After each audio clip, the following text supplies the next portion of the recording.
नमस्कार, आप सभी का डीजी स्कूल में स्वागत है। आज हम लोग कक्षा 7 का गणित रेखा एवं कोण चैप्टर जो 13वां चैप्टर है उसका हम लोग भाग 2 तक हम लोग बना चुके हैं। तीसरा है, आज हम लोग सीखेंगे रेखा युग्म। रेखा युग्म मतलब उसका नाम से ही पता है, उसका इंग्लिश होता है पेयर ऑफ लाइंस, मतलब दो जोड़ी रेखा, मतलब रेखा का पेयर। उसमें हम लोग देखेंगे प्रतिच्छेदी रेखा, तिर्यकछेदी रेखा, तिर्यकछेदी रेखा द्वारा निर्मित कोण। ठीक है, यही 3 टॉपिक है, इसी के बारे में आज हम लोग यहाँ पे चर्चा करेंगे और सीखेंगे। इसके बाद हम लोग एक्सरसाइज जो 13.2 है उसको हम लोग सॉल्व करेंगे। तो आइए हम लोग शुरू करते हैं। हम लोग यहाँ पे सबसे पहला पॉइंट है हम लोग का प्रतिच्छेदी रेखा। ठीक है, यदि कोई स्ट्रेट लाइन कोई दूसरे रेखा को, कोई एक रेखा दूसरे रेखा को किसी बिंदु पर काटती है, मतलब क्रॉस करती है, तो उसको हम लोग बोलेंगे प्रतिच्छेदी रेखा। जैसे हम लोग यहाँ पर देखेंगे, ये AB एक रेखा है और ये CD एक रेखा है, दोनों एक दूसरे को ऐसे काट रही है। तो जिस बिंदु पे काट रही है उसको हम लोग बोलेंगे प्रतिच्छेदी बिंदु और इस रेखा को बोलेंगे प्रतिच्छेदी रेखा। AB रेखा को CD रेखा काट रही है तो हम लोग इसको बोलेंगे कि ये CD या ये AB दोनों प्रतिच्छेदी रेखा है और प्रतिच्छेदी बिंदु को हम लोग O बोलेंगे। क्लियर है? तो सिंपल हो गया कि जब दो रेखा एक दूसरे को परस्पर एक बिंदु पर काटेगी तो हम लोग उसको बोलेंगे प्रतिच्छेदी रेखा। तिर्यकछेदी रेखा किसको कहते हैं? दो या दो से अधिक रेखाओं को कोई अन्य रेखा भिन्न भिन्न बिंदुओं पर काटे, मतलब एक ही बिंदु पर काटेगी तो नहीं, अलग अलग बिंदु पर काटेगा, तो हम लोग उसको बोलेंगे कि वो तिर्यकछेदी रेखा है। दो या दो से अधिक रेखाओं को कोई अन्य रेखा भिन्न बिंदुओं पर प्रतिच्छेद करती है, मतलब काटती है, तो तिर्यकछेदी रेखा कहलाती है। क्लियर है? जैसे हम लोग यहाँ पर ये फिगर देखेंगे, यहाँ पर मान लीजिए कि ये कोई रेखा है जिसका नाम है L, इसका नाम है M और इसका नाम है P। तो LMP एक ही बिंदु पर काट रही है, या L और M को P रेखा एक ही बिंदु O पर काट रही है, तो हम लोग इसको तिर्यकछेदी रेखा नहीं बोलेंगे। क्लियर है? ये तिर्यकछेदी रेखा नहीं है। लेकिन यदि दो रेखा L और M है और P रेखा उसको दो अलग अलग बिंदु पर काट रही है, L को O पर काट रही है, M को O डैश पर काट रही है, तो कहा था यहाँ पे डिफिनीशन में भी कि कोई अन्य रेखा भिन्न बिंदुओं पर प्रतिच्छेद करती है। तो भिन्न का मतलब हो गया एक से ज्यादा, O पर काटी फिर O डैश पर काटी, तो इसको हम लोग बोलेंगे कि ये क्या है? तिर्यकछेदी रेखा है। तो तिर्यकछेदी रेखा यहाँ पर कौन सा है? P रेखा L और M को दो अलग अलग बिंदुओं पर प्रतिच्छेद करती है, इसलिए इसको हम लोग तिर्यकछेदी रेखा कहेंगे। क्लियर है? अब तिर्यकछेदी रेखा के द्वारा बने हुए कोण के बारे में हम लोग जानेंगे। ये दो रेखा है, ये तिर्यकछेदी रेखा इसको काट रही है, जिससे कोण बना 1, 2 और 3, 4।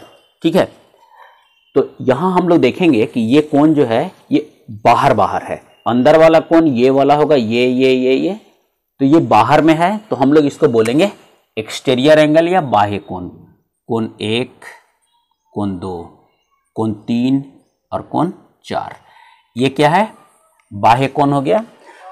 अब अंदर वाला कोण देखेंगे हम लोग, तो अंदर में कौन कौन सा कोण बनेगा? मान लीजिए ये कोण है 5, 6, 7 और ये 8, मतलब ये दोनों रेखा के बीच में जो कोण बनेगा उसको बोलेंगे अंतःकोण, और ये दोनों के बाहर जो बनेगा उसको बोलेंगे बाह्य कोण।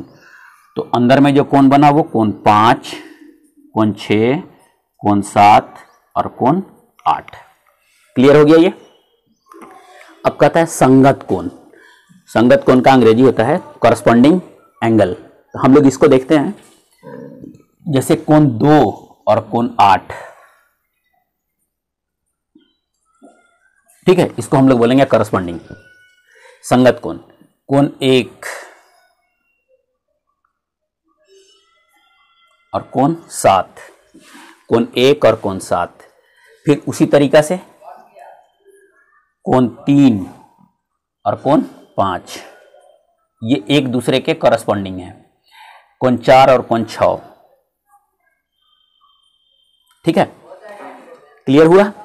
मतलब ये वाला कोण और ये वाला कोण ये करस्पॉन्डिंग एंगल है, मतलब संगत कोण है। कोण 1 और कोण 7 करस्पॉन्डिंग है। अब उल्टा चलेंगे हम लोग तो कोण 4 और कोण 6, कोण 3 और कोण 5 ये जो है संगत कोण कहलाता है। कहता है अल्टरनेट इंटीरियर एंगल, मतलब एकांतर अंतः कोण।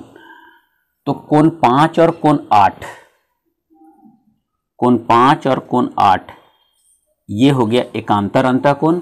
कोण 6 और कोण 7 ये हो गया अंतः कोण, एकांतर अंतः कोण। कहने का मतलब है ना कि जब ये अल्टरनेट, कहने का मतलब है जब ये इस शेप में जब एंगल बनेगा तो ये इसका एकांतर है और ये वाला इसका एकांतर है। इसीलिए हम लिखे हैं कोण 5 कोण 8, कोण 6 और कोण 7, मतलब S और उल्टा S यदि दोनों आकृति बनेगा तो उसको हम लोग बोलेंगे कि वो एकांतर अंतः कोण कहलाता है। जैसे कोण 5 बराबर कोण 5 और कोण 8, कोण 6 और कोण 7 एकांतर अंतः कोण है। क्लियर हो गया ये। अब हम लोग कुछ प्रॉपर्टीज है, यदि दो समानांतर रेखाओं को कोई एक तिर्यकछेदी रेखा काटती है तो क्या क्या होता है उसके बारे में अभी हम लोग जान लेते हैं। दो समानांतर रेखाओं को यदि कोई तिर्यकछेदी रेखा काटती है तो संगत कोणों का युग्म बराबर होता है, करस्पॉन्डिंग एंगल इक्वल होता है। एकांतर कोण का युग्म बराबर होता है। जो अल्टरनेट इंटीरियर एंगल होता है, ये अल्टरनेट एंगल या एकांतर कोण, उसका पेयर जो है वो बराबर होगा। और अंतः कोणों का प्रत्येक युग्म संपूरक होगा। संपूरक मतलब 180 डिग्री होगा। तो हम लोग इसको देख लेते हैं बारी बारी से। पहला बोला संगत कोण का युग्म बराबर होता है, तो हम लोग यहाँ पर देखेंगे कोण 1 बराबर कोण 5, ये दोनों संगत कोण है।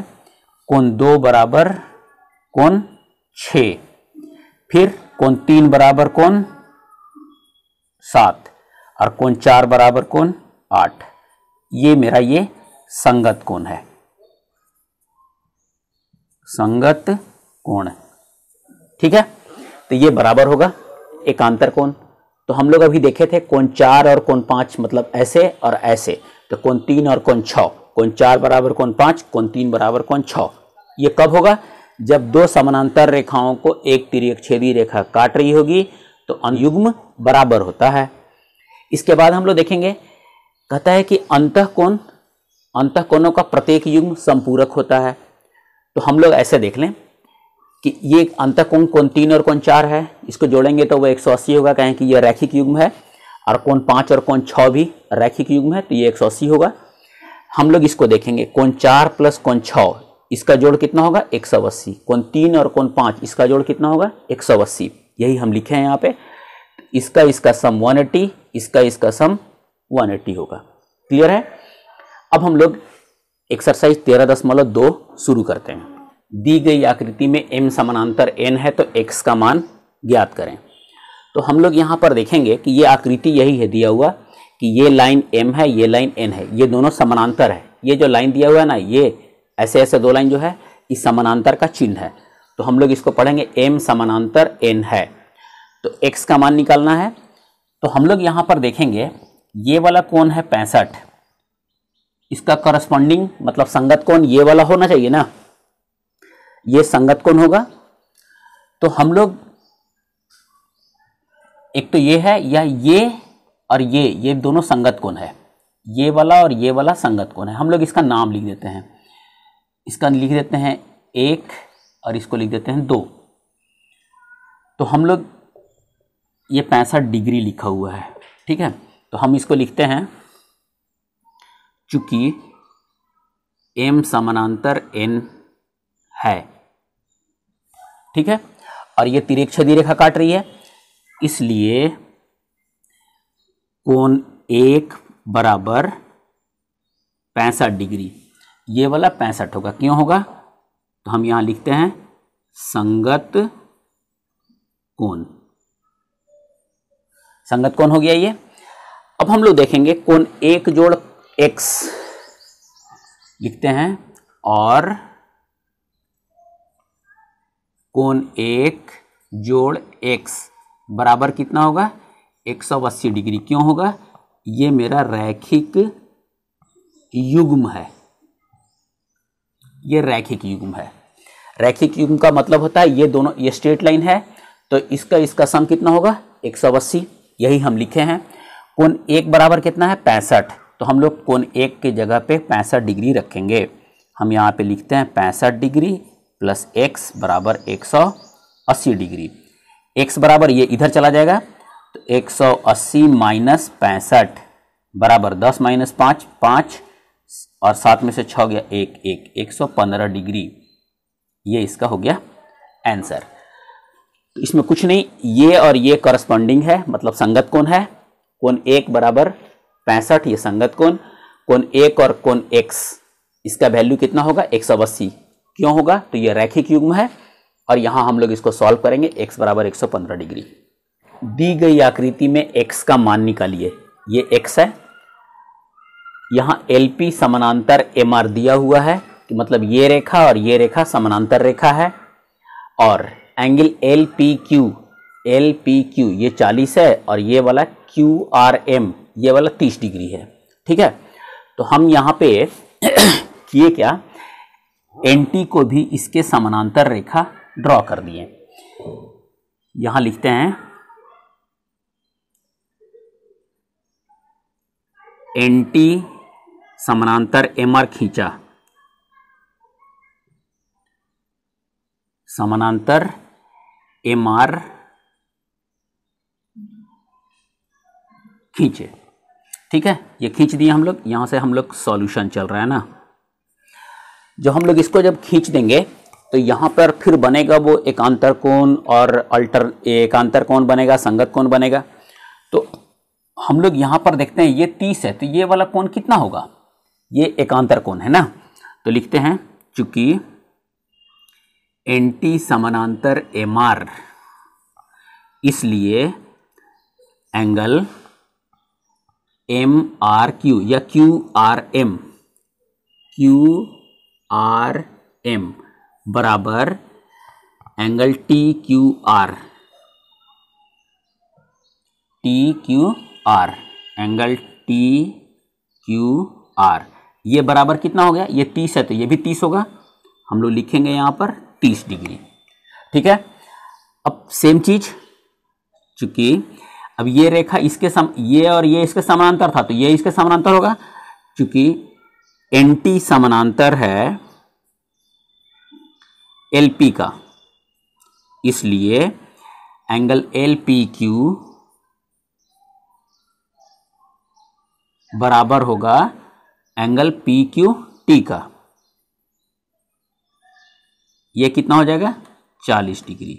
ये कैसे है, ये एकांतर कोण है।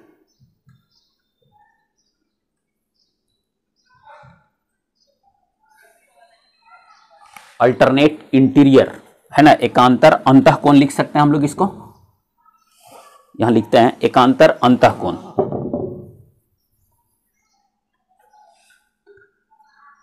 अंतः कोण सेम चीज इसके साथ भी यही है ना, ये भी मेरा एकांतर अंतः कोण होगा।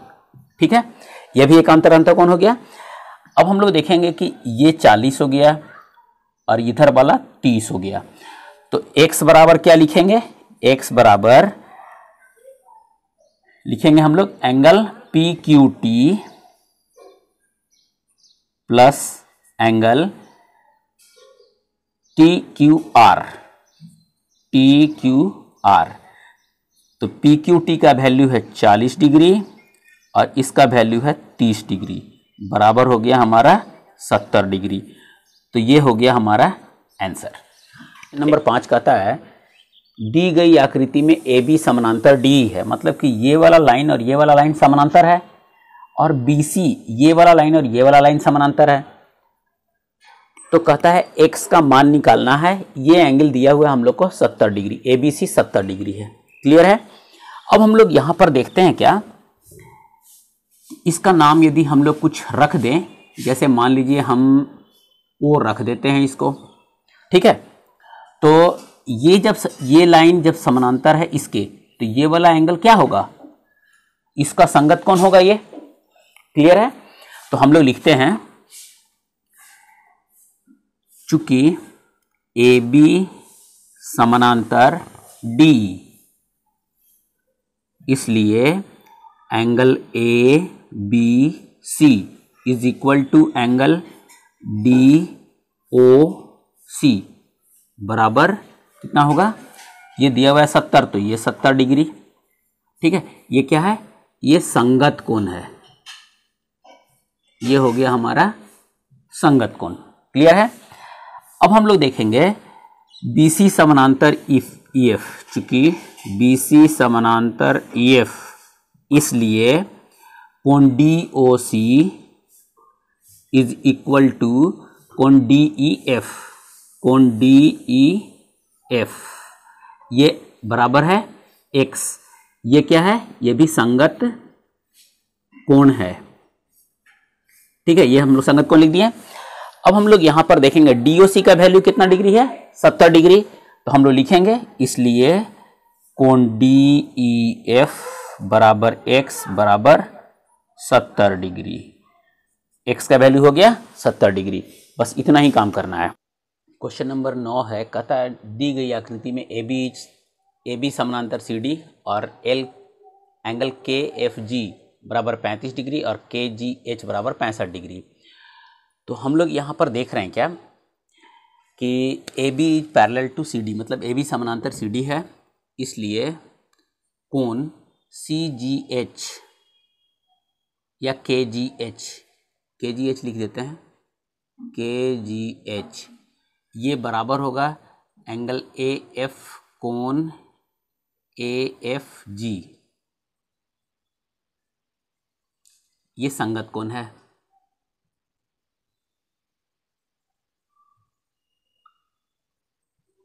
ठीक है, तो हम लोग देखेंगे क्या कि ये 65 था, एंगल KGH बराबर 65, तो ये बराबर भी 65 हो जाएगा ये। ठीक है, तो यहाँ AFG को हम लोग ये और ये हम लोग इसको लिखेंगे, और कोण AFK बराबर x, ये कहे हैं, ये है एकांतर कोण। देखिएगा ये वाला कोण और ये वाला कोण, ये लाइन पैरेलल है, ये तिर्यक क्षैतिज रेखा काट रही है, तो ये एकांतर कोण हो गया, एकांतर कोण है, ये हो गया एकांतर कोण। तो अब हम लोग यहां से देखेंगे AFG को हम लोग क्या लिख सकते हैं, एंगल AFG बराबर एंगल AFK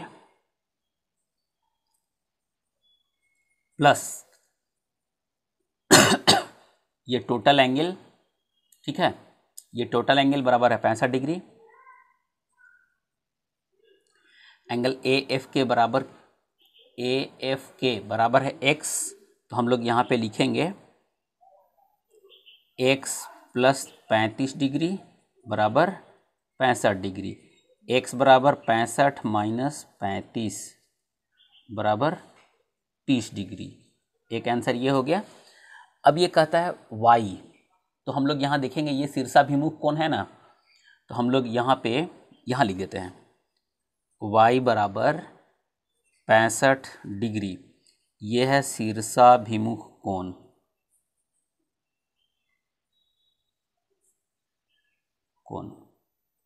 हो गया, ये हो गया हम लोग का आंसर। तो 31 डिग्री हो गया, x बराबर 30 डिग्री और y बराबर 65 डिग्री। नंबर 12 है, ये कहता है दी गई आकृति में L समानांतर M है, तो x का मान ज्ञात करें।